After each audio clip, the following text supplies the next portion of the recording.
Hello and welcome back to Stop and Go F1 for this, our reaction to the Miami Grand Prix for the F1 Academy, both Race 1 and Race 2.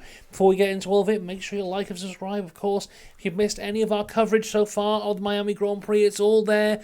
Reactions to the qualifying, the sprint qualifying, even the preview if you want to go back that far. It's all available for you on the channel. And of course, we'll be back later on today to discuss all things F1 Grand Prix. But let's discuss F1 Academy. Again, another day, another Miami-inspired attire. Look at this effort I'm going for all of you, especially you. Anyway, let's talk about F1 Academy and what was a fantastic race weekend for F1 Academy. Especially the first race, I thought was absolutely incredible. The best session of the weekend thus far, including F1, is the F1 Academy first race. We'll see later on if the F1 race can live up to that. But so far, this has been my favourite. Let's talk about it. Abbi was on pole position. Dorian Pan alongside her. Pan very aggressively pointing her car towards Pauling at the start of the race. Bianca Bustamante, I think, was about 6th or 7th. But she stalls on the grid as lights go out. She goes all the way back to the back of the grid, quite a bit way behind. Very lucky that no one actually hit her there, so she was able to carry on in the race. Pauling was able to keep the lead off the start. Bianca Bustamante did get away, but was last place, which was 16th out of the 16 cars on the track. Awful weekend for Tina Houseman, and none of it was her fault. It started here in this first race where she was in the wall. Nobles tapped her right rear tyre. The rear end of the car just completely swung out and she was in the wall. That was her race over on lap 1 in race 1. Maya Vung under pressure from Marty for P4. A great little battle that went on for a lot of the race there. By lap 3, Bianca Bustamante has gone up from P16 to P12. Fantastic recovery from Bianca in race 1. But I have to talk about one of my favourite drivers this weekend, who is Chloe Chambers, driving in the Haas liveried car. Absolutely fantastic weekend for her. So the Vung-Marty battle for P4 is going on, and it's been going on for so long that Chambers has now joined that at lap 4. Maya Young goes wide at one point, was able to keep that position nonetheless, but this is when the incredible move of the weekend comes from Chloe Chambers. Marty and Vung are side by side going into the corner, and she pulls out an incredible dive bomb down the inside of both of them to perform an incredible double overtake to go from 6th to 4th. That was on lap 4. Fantastic stuff there. Marty eventually able to get past Vung for P5 on lap 4. There's a penalty for Nobles for the collision with Tina Houseman. 10 seconds for there. Now further up the grid we have Marty, who goes wide and then off the track and loses 2 places to both Vung and Nobles there, down to P7 on lap 6. But Marty has some fantastic aggressive driving here to get past Nobles, then back for 6th place, but then locks up again and I'm trying to read my own writing here. Locks up and on the back, on the back straight, and is back under pressure from Nobles right again, as well as Jess Edgar, who has joined up in this fight now for P6. That was on lap 7. Further back, Leah Block has a spin. Al Kabasi runs wide and now has Bianca Bustamante all over her. That's for P8 on lap 8. 5-second penalty for Bianca Bustamante for leaving the track to gain an advantage. But yeah, she's still having a fantastic comeback despite the penalty. A wonderful dive bomb on Al Kabasi now, but was not able to. But they come out on the other side by side, going across the start-finish line. But she does complete the move into turn 1, and that was P9 for her at that point. Fantastic driving though, all across the grid, from the front all the way to the back. It didn't really matter what position you were in. Everyone was fighting and defending really well. Really good to see. Fantastic defensive driving from, I don't want to pronounce her name wrong. So it's Schreider. I wrote it down how you say it. Schreiner. She's in the Stake F1 Team Kick Sauber liveried car, but she was fantastic. She was defending against Emily De House for P12 on lap 10. Fantastic defensive driving from her for a lot of this race. Chloe Chambers now, though, is on the back of Hamda Al-Khabaisi for P3, and with only 2 laps to go, if she wanted that podium, she had to make that move relatively quite quickly. And then Maya Young also joined that fight as well. So a fantastic little battle here for the final podium position.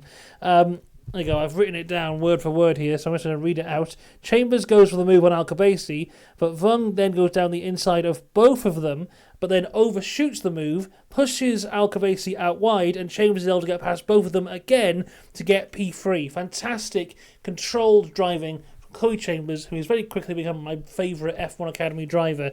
Marty is now on Al-Khabaisi as well for P5. So Al-Khabaisi goes from P3 all the way down to P5 in that little section of moves there. Bustamante has passed Edgar now for P7. And Marty has an absolutely beautiful cutback to get past Al-Khabaisi for P5 on lap 12 of 13. And as we cross the line, it's Abbi Pulling, who we haven't spoken about since I said she got off rather well at the start of the race. She won the race by 4 seconds from Dorian Pan. Chloe Chambers completes the podium in P3. Maya Vung in P4. Marty P5. Then it was Al-Khabaisi in P5. That was Hamna Al-Khabaisi. Edgar P7. The other Al-Khabaisi sister in P8.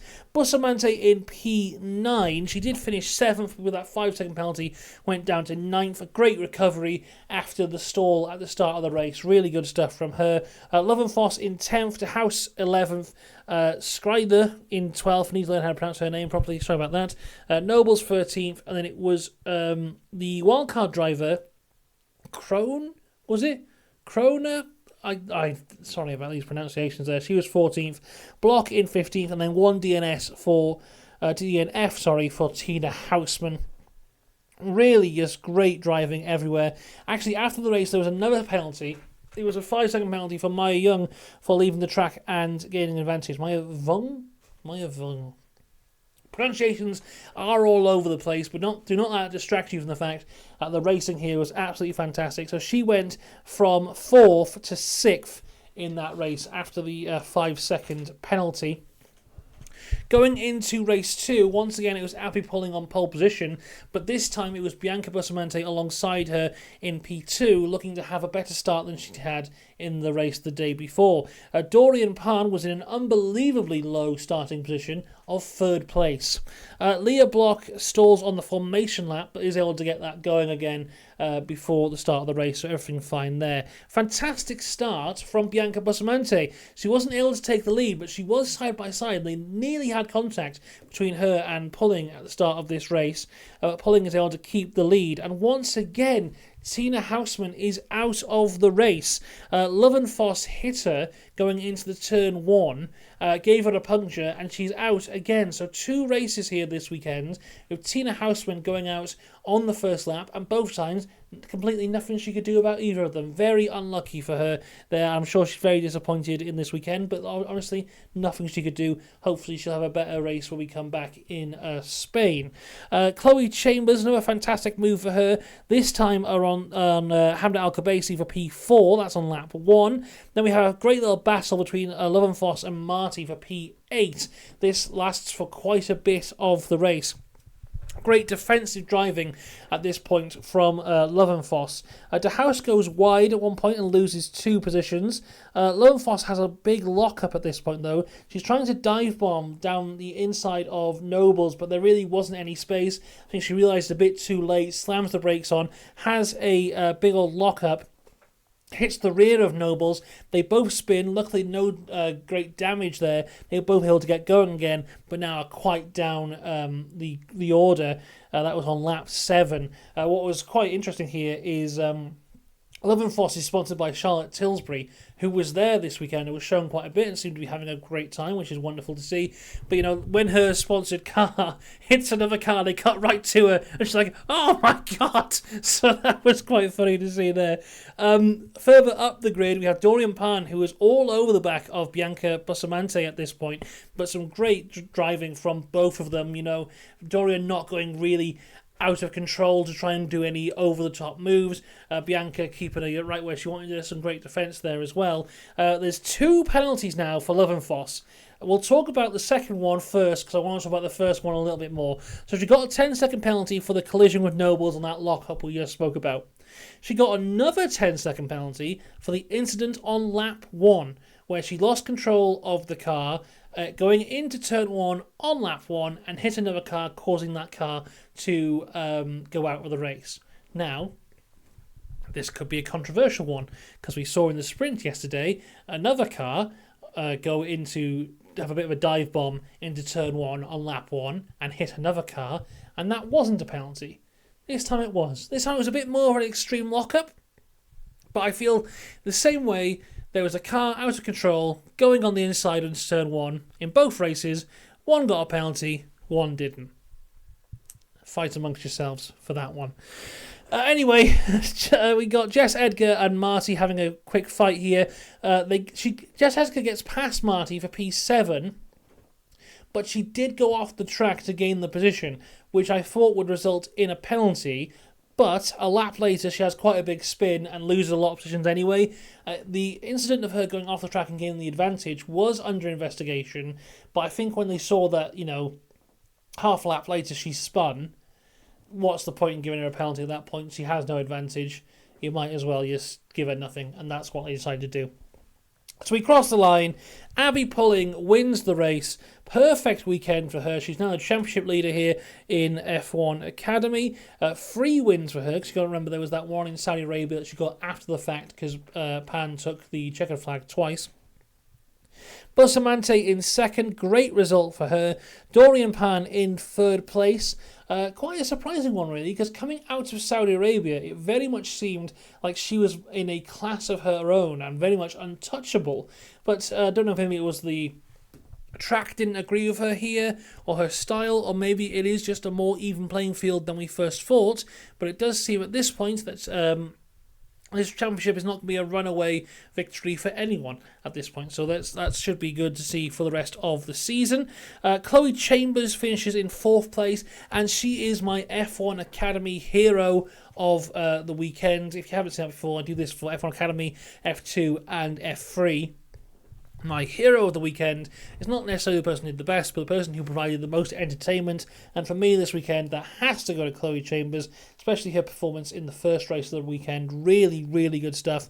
Maya Vung in P5, Hamna Al-Khabaisi in P6, Marty 7th, Amna Al-Khabaisi P8, Stryger in P9, De House in P10, Block 11th. I don't even... Who have I written down in P12? I've written some Egyptian hieroglyphics in P12. I think it was the wildcard person. Nobles is 13th, Edgar 14th, Lone Fossey 15th, and of course Tina Houseman with another DNF there. And what I did quite like is to get to the podium, they had these funky little Jeeps. They were lovely. I can't wait to see Max Verstappen riding in that funky little Jeep later on today. So there you go. That was F1 Academy. I think a much better weekend overall than the first weekend in Saudi Arabia. Much better racing. I still do think the cars are far too slow. I think they should really be on the same level of an F3 car, or even between an F2 and an F3 car.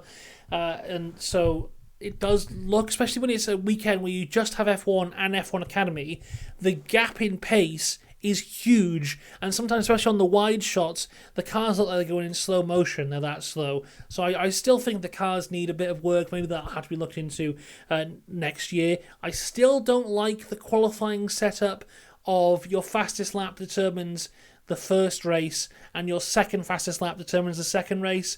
When I was watching qualifying, they tried their best to show it graphically on the screen, but they couldn't really do it. I'm not a huge fan. They just do reverse grids like F2 and F3 do. But the actual racing on track this weekend was absolutely fantastic. I thought it was really, really good and really shows this is going in the right direction. So we'll be back with F1 Academy for the Spanish Grand Prix, which is in 7 weeks' time. They had big gaps between these F1 Academy races. I don't know what that's all about, but there you go. Yet again, just want to put the message across. It was really good. So I look forward to talking about it again in the Spanish Grand Prix. That's all we've got time for this week for F1 Academy. As I said, we'll be back later on today to discuss all things F1 Grand Prix. Until then, though, have a good one. I'll see you then.